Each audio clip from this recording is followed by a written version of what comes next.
Et vraiment, je refuse de me dire que j'aurais survécu et que j'aurais pas vécu pleinement ma vie comme je l'aurais voulu, que j'aurais pas fait ce que je veux faire, ce que j'aurais voulu faire, ce que j'aurais rêvé de faire. Vraiment, je ne veux pas survivre. J'étais vraiment invisible. C'est-à-dire que, bon, on sait qu'il y a une Jasmine Joseph dans la classe, mais elle ne parle jamais, ni ne participe, ni ne parle aux autres, à part si eux venaient à moi. Mais la vie, c'est pas ça. Je dois être reconnaissante, je dois vivre des choses joyeuses, je dois apporter de la joie aux autres, apporter quelque chose sur cette terre. Donc, je me suis dit non, tu peux pas continuer comme ça. Vie Magazine, l'émission d'interviews de femmes qui rencontrent les mêmes défis que toi et ont décidé de vivre pleinement leur vie. Bienvenue dans Vie Magazine.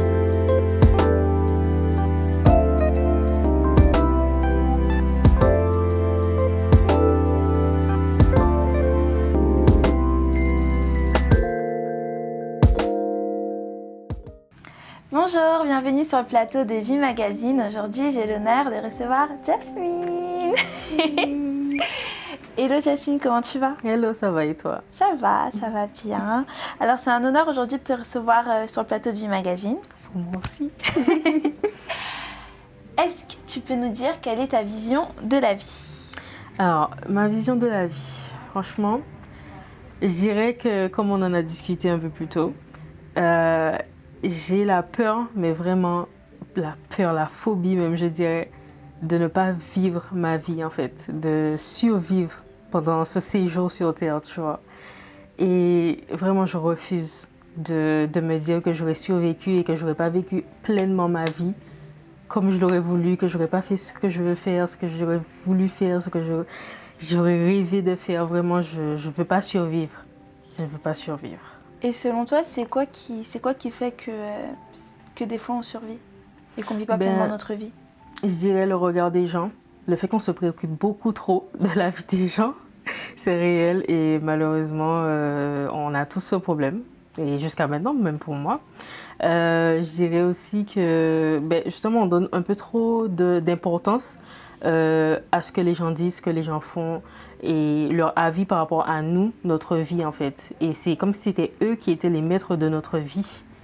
On leur donne beaucoup trop de pouvoir et ça fait partie des choses qui fait qu'on survit, quoi. Et le regard des gens, comment tu le gères toi? Ah, c'est compliqué.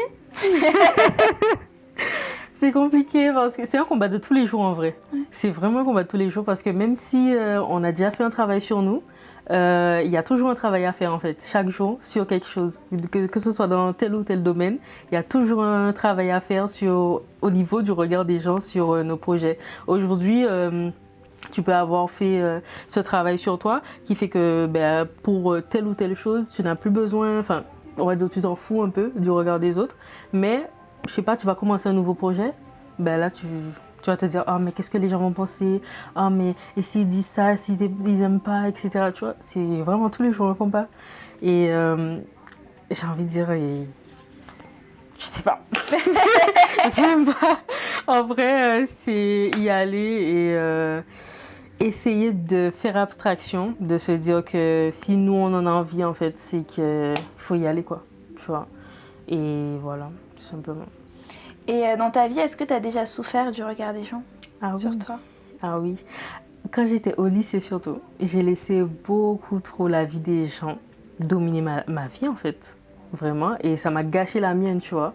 Dans ce moment, enfin, pendant ces années-là, j'ai vécu de très bons moments, j'ai rencontré de très belles personnes, mais j'ai vécu des moments horribles parce que justement, j'ai laissé les autres en fait diriger ma vie, me dire comment je dois être, ce que je dois être, la valeur que j'ai. Ça, c'est horrible, c'est vraiment horrible.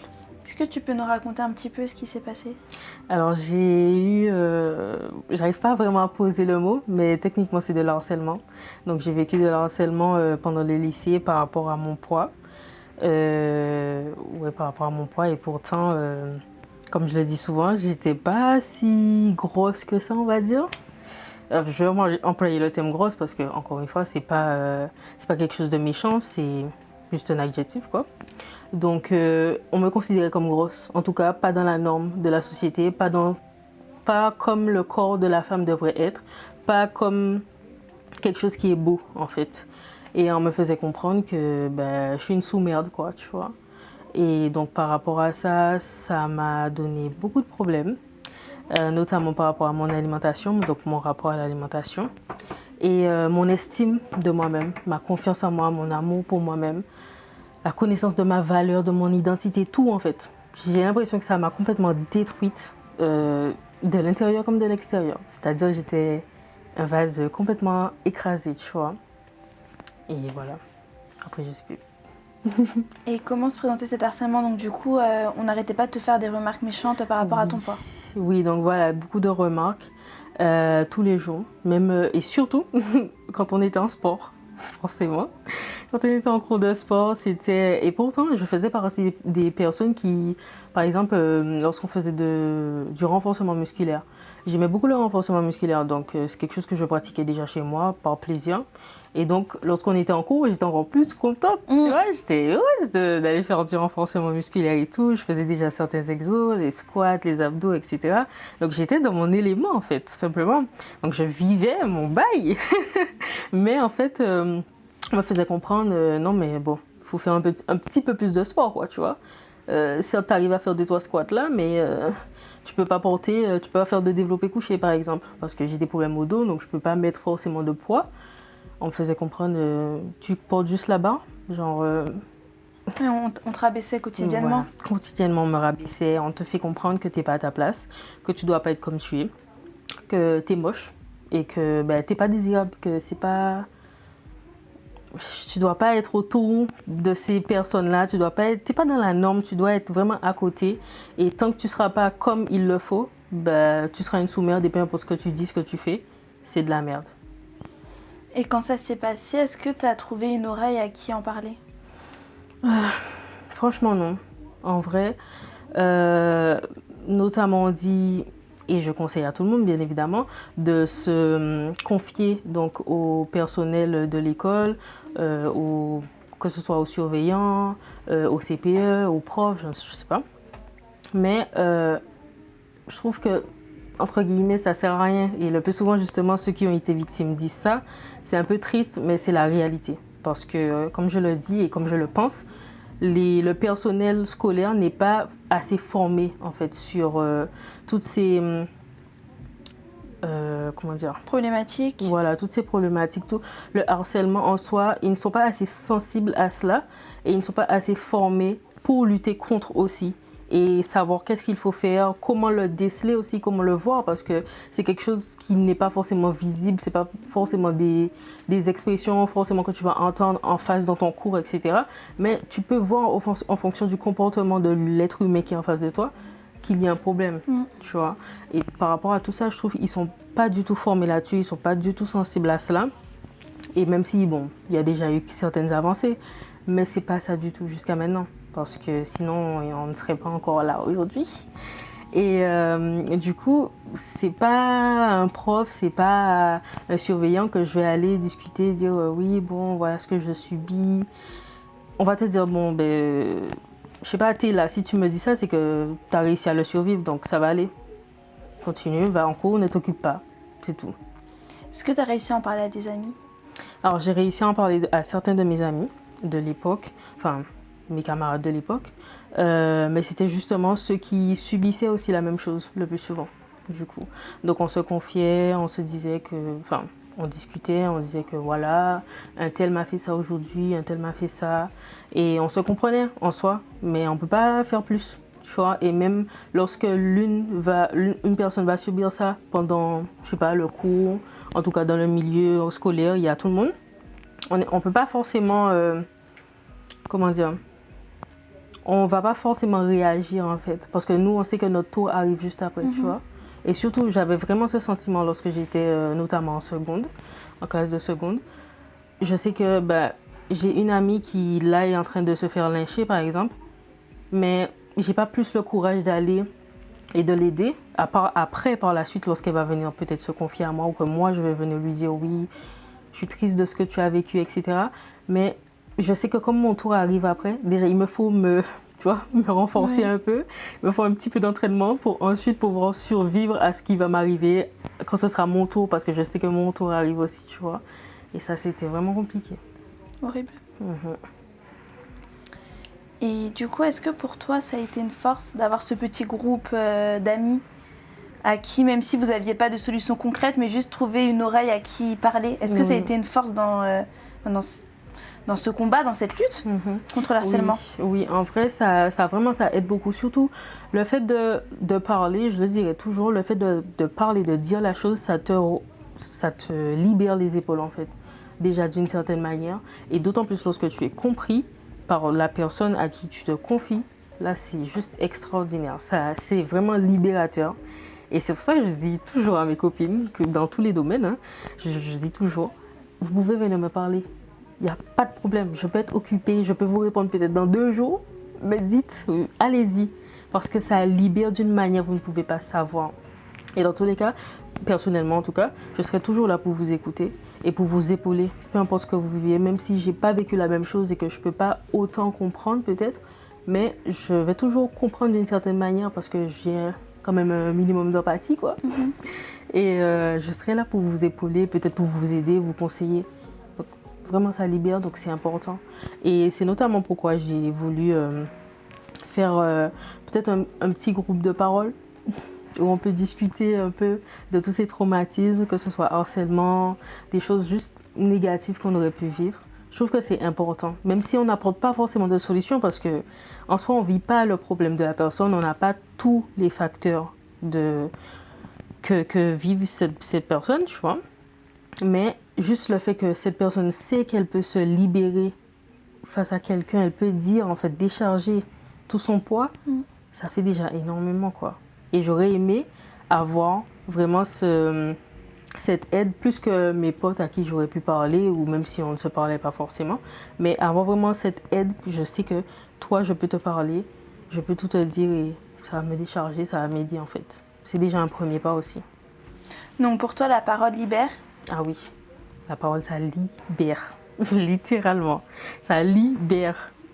Et tu as envie de faire de même maintenant? Donc là, tu es en train de préparer ton lancement, de créer les diverses choses pour pouvoir créer ce groupe de parole où les personnes pourront parler librement de ce qu'elles ont vécu. Ouais, je sais pas encore du tout comment je vais faire. Mais je pense que peut-être même en petit appel Google Meet, en visio, faire un petit truc où on peut être là, on discute. Que ce soit entre filles, entre gars, peu importe, moi j'accepte tout le monde. mais qu'on puisse vraiment venir se libérer, pour qu'on soit free là, pour qu'on soit bien.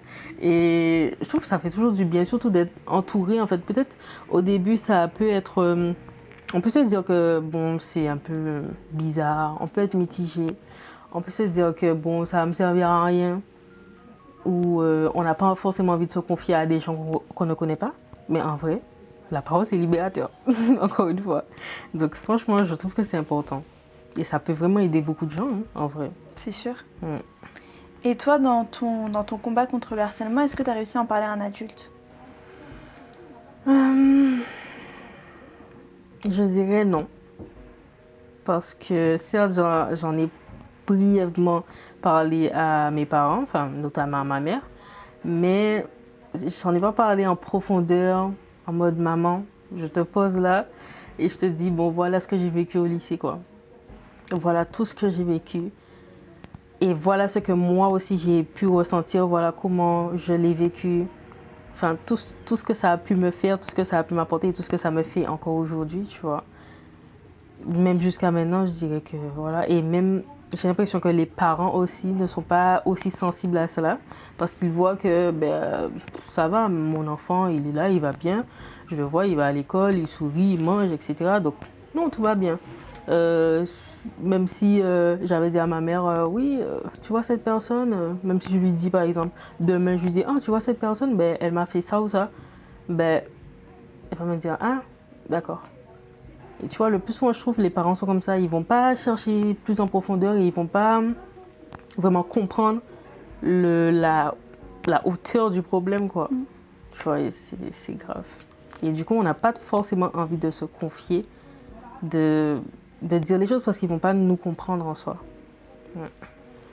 Et du coup, en parlant de parents, est-ce que tu aurais des conseils à donner à des parents qui aujourd'hui font face à cette difficulté? Leur enfant subit du harcèlement, ils ne savent pas du tout comment s'y prendre ou que faire. Est-ce que tu pourrais parler à ces parents? Je dirais que les parents doivent vraiment savoir être l'oreille attentive de leurs enfants. Ils doivent savoir être le meilleur ami de l'enfant, comment on dit? Confident. Ouais, le confident de son enfant. Il faut savoir être le confident de son enfant. Il ne faut pas que ton enfant ait peur, en fait, de venir te dire quelque chose sous peine qu'il se dise « Oh, ma mère va me frapper, oh, mon père va me crier dessus ». Non, pas du tout. Il faut que ton enfant sache que peu importe ce qui se passe dans ma vie, que ce soit bien, mal, que mon père, ma mère le prennent mal ou non, je peux parler à mon père et à ma mère, je peux parler à mes parents en toute liberté, en me sentant bien libre et en pouvant dire tout dans le calme, dans la sérénité et en se faisant comprendre en fait. Il faut que les parents essayent de comprendre leur enfant et d'être vraiment l'épaule sur laquelle ils peuvent se reposer dans des moments comme cela. Déjà dans les moments en général, mais dans les moments comme ça, dans les moments difficiles que les enfants peuvent vivre, il faut que les parents soient vraiment le confident de l'enfant, l'ami, le meilleur ami. Certes, votre enfant peut déjà avoir un meilleur ami, mais vous êtes censé être le meilleur ami de la maison, s'il vous plaît. Vous êtes censé être le meilleur ami de la maison. L'enfant n'est pas censé avoir peur de vous parler, de vous confier quelque chose, surtout si c'est quelque chose de grave comme ça, parce que l'enfant va se dire non, mon père ou ma mère ne va pas me comprendre, non, il ne va pas m'écouter. Sachez écouter vos enfants, sachez comprendre vos enfants, s'il vous plaît. S'il vous plaît. Merci Jasmine. Et du coup, quelle était la fin de ce harcèlement? Est-ce qu'il y a eu une fin concrète qui a été marquée ou est-ce que la fin a juste été la fin du lycée? Bonne question. En vrai, alors là, je sais pas. Je dirais que ça a plus été la fin du lycée en vrai. Ça a été la fin du lycée. Parce que même si peut-être ces personnes, au fil des années, donc en première, terminale, ces personnes ne m'harcelaient pas comme elles m'harcelaient peut-être en seconde, en classe de seconde, il y a toujours cette distance qui est mise. On te fait comprendre quand même que t'es pas avec nous, tu vois. Donc, d'une certaine manière, c'est pas de l'harcèlement, mais c'est de l'exclusion. Et voilà, ça fait mal. L'exclusion, totalement de l'exclusion. Et après, à la fin du lycée, forcément, chacun fait son chemin. Les harceleurs comme les harcelés. Et puis après, on va dire ça passe, quoi. Tu vois. Donc moi, je dirais plus que c'est la fin du lycée. Donc du coup, durant le lycée, tu as vécu du harcèlement qui a duré près de 3 ans. Du harcèlement du harcèlement moral. Ouais. Et en plus par rapport à ton corps. Ouais. Donc tu disais que ça t'a quelque part détruit. Beaucoup de souffrance. Ouais. Comment est-ce que tu as fait pour te reconstruire après le lycée? Donc là, tu passes en prépa. Comment tu fais pour te reconstruire? Très très dur. Et je pense que même jusqu'à maintenant, je ne suis pas encore reconstruite. C'est grave, c'est difficile à dire, mais je pense pas être reconstruite jusqu'à maintenant. Ou en tout cas, même les petits morceaux de vase que je recolle au fur et à mesure, je pense même pas qu'ils soient vraiment légitimes d'être reconstruits, recollés, tu vois. Je dirais même qu'il faut carrément acheter une autre vase. Parce que là, ça a été trop détruit. Donc, quand je suis arrivée en prépa, après avoir subi tout ça, franchement, au fil des années, donc au fil de l'année secondaire, je me suis grave renfermée sur moi-même. Vraiment, ça c'était mon mécanisme de défense. Et jusqu'à maintenant, je dirais, j'en ai toujours les séquelles. Parce que j'ai vraiment du mal à aller vers les autres. J'ai du mal à parler aux autres. J'ai du mal à avoir une conversation, à tenir une conversation. J'ai du mal à penser que les autres voudraient même s'intéresser à moi, me parler. Même mon amour pour moi-même, mon estime de moi, encore une fois, la confiance en moi, mon rapport avec mon corps, mon rapport avec l'alimentation. Et en fait, tout ça, ça c'est... Comment dire? La façon dont ça s'est projeté, c'est qu'en prépa, j'étais vraiment invisible. C'est-à-dire que, bon, on sait qu'il y a une Jasmine Joseph dans la classe, mais elle ne parle jamais, ni ne participe, ni ne parle aux autres, à part si eux venaient à moi, j'allais peut-être répondre. Parce que bon, c'est la politesse quand même. Mais je ne veux pas savoir plus discuter que ça en fait. Parce que je suis vraiment renfermée sur moi, c'est-à-dire que je me lève, je vais en cours, je suis tout le cours et je rentre chez moi. Vraiment, je pouvais faire plusieurs journées sans parler à personne, sans participer. Les profs, voilà. Non, franchement, c'était compliqué. Et c'est comme ça que ça s'est développé un peu Enfin, ça a continué. Enfin, comment dire? Il y a des séquelles importantes. Voilà, les séquelles, elles se sont manifestées de cette manière, donc au niveau de la prépa, tout simplement. Jasmine, de base, c'est une personne rayonnante, c'est un soleil, c'est un rayon de soleil. Je suis quelqu'un de très souriante, j'aime apporter du bonheur aux autres, j'aime parler pour les autres en fait. J'aime beaucoup l'humain déjà. Et le fait de me dire que tu aimes beaucoup l'humain, tu aimes la communication et tout, mais quand il s'agit de communiquer, c'est pas du tout ça. Tu es renfermé, vraiment tu es dans ta carapace et c'est pas normal. Je suis pas censée être comme ça et justement d'où le fait que pendant toutes ces années, j'étais en train de survivre dans le sens où je vis pas pleinement. J'essaie juste de faire ce que j'ai à faire pour le faire, pour en finir avec et c'est tout. Mais la vie, c'est pas ça. Je dois être reconnaissante, je dois vivre des choses joyeuses, je dois apporter de la joie aux autres, apporter quelque chose sur cette terre. Donc, je me suis dit non, tu peux pas continuer comme ça. Tu peux pas continuer comme ça. Il faut que tu fasses quelque chose. Reprends-toi en main, mais pas dans le sens où maigri ou pour être accepté ou quoi. Hein. Non, dans le sens où commence à t'apprécier toi. Commence à t'aimer, s'il te plaît. Parce que si tu ne t'aimes pas, tout le monde le dit, hein, mais c'est difficile à appliquer, c'est difficile de comprendre vraiment la portée de cette phrase. Si tu ne t'aimes pas, qui c'est qui va le faire pour toi en fait? Si tu ne t'aimes pas, déjà tu ne peux pas apporter de l'amour aux autres. Donc déjà il y a un gros travail à faire sur soi. Et si je veux pouvoir aider d'autres personnes qui ont vécu ou qui vivent qui ont vécu ou qui vivent la même chose que moi, ce que j'ai pu vivre, mais je dois guérir de tout ça en fait. Je dois faire quelque chose. Donc je me suis dit non. Là, il s'agirait de commencer à s'aimer, Jasmine. Il s'agirait de commencer à faire ce qui nous fait peur. Il s'agirait de commencer à faire ce qu'on désire, ce qu'on veut faire. Et voilà, foncer, tout simplement. Voilà. Et du coup, là, comment tu vis aujourd'hui? Comment tu fonces? Comment tu fais ce que tu désires? Alors, j'ai commencé par Instagram. Oui. J'ai commencé par Instagram où, en fait, au début, je sais pas, je m'ennuyais en fait. Parce qu'à la base, j'étais en recherche de stage en Guadeloupe pendant 3 mois. Et je n'ai pas trouvé de stage. J'en avais marre. Comment on dit? Oh là là. J'étais pas bien. J'étais vraiment pas bien parce que je me disais, bon, un échec quoi. Mais un échec monumental parce que tout le monde a un stage et moi non, etc. Tu vois. Mais je me suis dit, bon, au bout d'un moment, au lieu de rester toute la journée à être là et ne rien faire, bah fais quelque chose, tout simplement. Parce que je déteste de toute façon rester à ne rien faire, tu vois. Donc je me suis dit, bon, fais quelque chose.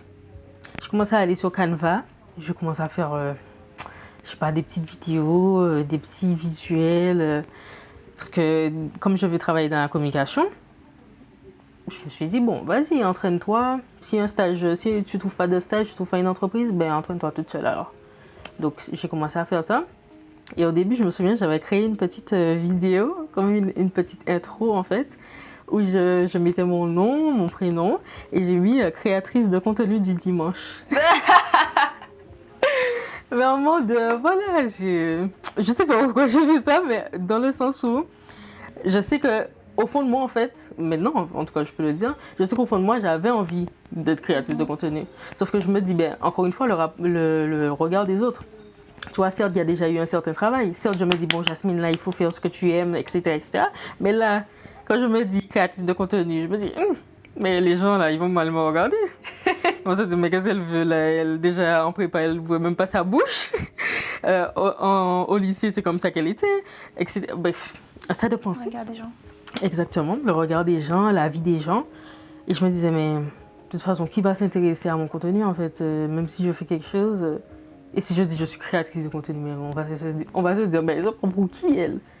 Et je sors de la Guadeloupe, une petite île, genre, tout le monde s'en fout en fait, donc non. Et puis,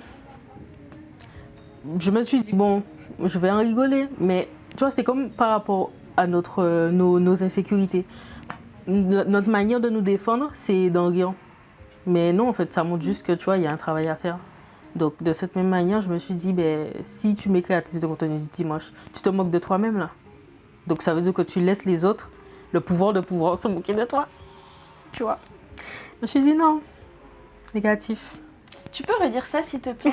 Donc, quand tu te moques de toi-même, vas-y, Oui, redis-le, s'il te quand on plaît. se moque de soi-même, on laisse aux autres le droit de se moquer de nous et de, justement, dénigrer notre valeur, tout simplement. Ça, j'ai appris ça par rapport au poids, en fait. Parce que ça a été mon mécanisme de défense. Quand depuis petit, on te dit oui, t'es grosse, oui, t'as de gros seins, oui, tu es comme ci, tu es comme ça, tu commences à en rire. Les gens vont te dire, ah, mais t'as un gros ventre, hein? Ah, oui, j'ai un gros ventre. Mais pour faire passer la pilule, pour que toi-même, tu puisses te défendre face à ça, pour qu'il y ait une certaine armure. Mais en fait, quand tu fais ça, tu vas te dire que je vais faire ça comme ça va pas m'atteindre, comme ça, ils vont arrêter. Ils n'arrêtent absolument pas. Ils vont continuer de se moquer de toi devant ta face. Et toi, tu vas accepter ça. Donc, ça veut dire que ta valeur, tu la baisses. Le respect pour toi, tu le baisses. Et tout ça. Tu n'as plus aucune valeur après. Non. Et je me suis dit, non, tu peux pas continuer. Tu peux pas dire créatrice de contenu du dimanche. Non, vraiment. Je me suis dit, non. Si tu fais un truc, fais-le sérieusement. Fais-le comme si tu étais the créatrice de contenu. Et peu importe ce que les gens disent, eh ben, tu es the créatrice de contenu. J'allais dire de contenu. Tu es the créatrice de contenu, c'est tout. Voilà, point final. Et donc là, petit à petit, la petite vidéo que j'avais fait, j'ai retiré du dimanche. Bien. J'ai laissé créatrice de contenu. J'en ai rien fait de cette vidéo, elle est restée sur Canva. Mais après, au fur et à mesure, j'ai développé mon Instagram. J'ai commencé à faire des posts un peu sur la confiance en soi, le développement personnel, étant donné que j'ai commencé à m'y intéresser et que j'aime beaucoup. Donc, j'ai commencé à... En fait, certaines réflexions que j'ai toujours eues, que j'ai toujours partagées avec mes copines et tout, j'ai commencé à vraiment les écrire et les poster sur Insta. Donc, en petit carrousel, en petit post. Et je me suis dit, mais j'aime bien. Hein. J'aime bien. J'aime bien, donc je vais continuer. Et puis au fur et à mesure, j'ai continué tout. Et étant donné que je cherchais quelle était ma vision, et que là j'ai compris, je me suis dit, ah, mais je vais continuer en fait. Et là, techniquement, je peux te dire, moi je me considère comme créatrice de contenu. Yes! Je me considère comme une créatrice de contenu parce que je crée du contenu de qualité. Tu vois? Vraiment. Et même si peut-être mon contenu peut ne pas plaire ou peut être juste, bon, ça va, c'est pas du grand graphisme, c'est pas, voilà, hein, c'est pas Molière qui parle. Je me dis que mon contenu a quand même une certaine valeur parce que déjà, il y a mon cœur dedans. Je le fais avec le cœur. Et j'y passe énormément de temps. C'est-à-dire qu'il y a certains posts sur mon Insta, j'y ai passé des heures, genre 14 heures jusqu'à 18 heures sans manger, sans rien. Sans même voir que j'ai passé autant de temps dessus. Et ça montre à quel point aussi j'aime ça. Hein. De ce que tu me dis, j'entends que peut-être que tu n'as pas encore pleinement guéri, mais tu es bien dans le processus de guérison là. Oui. Tu es sur le chemin de la guérison. Il faut s'y mettre, hein. Il faut s'y mettre franchement. Quand j'ai étudié l'histoire un peu de la grossophobie, donc je lutte contre la grossophobie. Et le fait d'avoir découvert un peu cette lutte contre la grossophobie, ça m'a beaucoup aidé en fait à me rendre compte que déjà avant comme j'étais, on me critiquait déjà énormément. Aujourd'hui comme je suis, on continue de me critiquer et demain comme je serai, on te critiquera. Tu vois, c'est ça le truc en fait. Et je me suis dit mais bon, je suis comme je suis. est-ce que j'ai le droit de m'aimer un petit peu quand même? Merci. J'ai le droit de m'aimer, j'ai le droit de m'apprécier, j'ai le droit de mettre en valeur ce corps que j'ai, qui est magnifique. Hein? et voilà, tout simplement. Je me suis dit, bon, il faut vraiment s'y mettre là. Et bon, tous les jours, c'est un petit peu un calvaire, hein, c'est un combat. Mais chaque jour, avec quelques des toutes petites choses, on peut faire évoluer le truc, tu vois. Donc, au fur et à mesure, on essaie de développer cette confiance en nous et casser toutes les pensées limitantes. Vraiment, parce que les pensées limitantes, c'est dur. Non, c'est dur, hein, parce que tous les jours, tu vas être là, tu es fier de toi et tout. Et puis, boum, pensée limitante. Ça te casse le dos. Donc, je te dis, mais ce que je fais, c'est pas bien. Mais je suis moche. Mais je... Faut laisser ça de côté. Est-ce que tu peux nous parler rapidement, nous dire certains points de l'histoire de la grossophobie? Alors, c'est le mot dans le dictionnaire, la définition a été notée dans un Robert en 2019. Ok. Donc très très tard, c'est-à-dire très très très récemment. Alors que c'est quelque chose que les gens subissent depuis des années, depuis des siècles même. Et c'est pas normal en fait de se dire que une grande partie de la population, parce que quand même en France, il y avait en 2020 plus de 8 millions de personnes obèses ou en surpoids. Plus de 8 millions quand même, c'est énorme. Donc ça veut dire que des personnes se font discriminer chaque jour parce que vous avez un corps qui est comme ceci, comme cela. Ben, vous n'avez pas droit à ça. Vous n'avez pas droit à ça. Vous n'aurez pas droit à ça non plus. Et vous n'aurez pas droit à ça. Je trouve ça quand même... C'est dégueulasse, quoi. C'est dégueulasse. Déjà, la vie, là, c'est déjà un combat. La vie est déjà dure. Franchement, rien qu'avec nous-mêmes, notre vie est dure. Ensuite, il y a les autres qui se rajoutent. Ensuite, les problèmes de la vie. Et puis ensuite, les discriminations par rapport à ton corps. Mais non. C'est quoi? Est-ce qu'on a le droit de vivre en toute liberté? Est-ce qu'on a le droit de vivre bien? Peu importe ce à quoi on ressemble, en fait. C'est dingue, quand même. Donc moi, je me suis dit, non. Étant donné que c'est quelque chose que j'ai beaucoup subi, et surtout aux Antilles, la grossophobie aux Antilles, c'est dingue. C'est énorme. Mais c'est un fait. Les Antillais sont énormément grossophobes. On a tous justement cette grossophobie qui est intériorisée. Et on a subi beaucoup de grossophobie sans le savoir. Et moi, je veux éduquer vraiment les gens à ce qui est... Enfin, leur faire comprendre qu'il y a beaucoup de corps, tu vois, sur cette terre. Et que du coup, tout le monde a le droit de vivre sans être discriminé.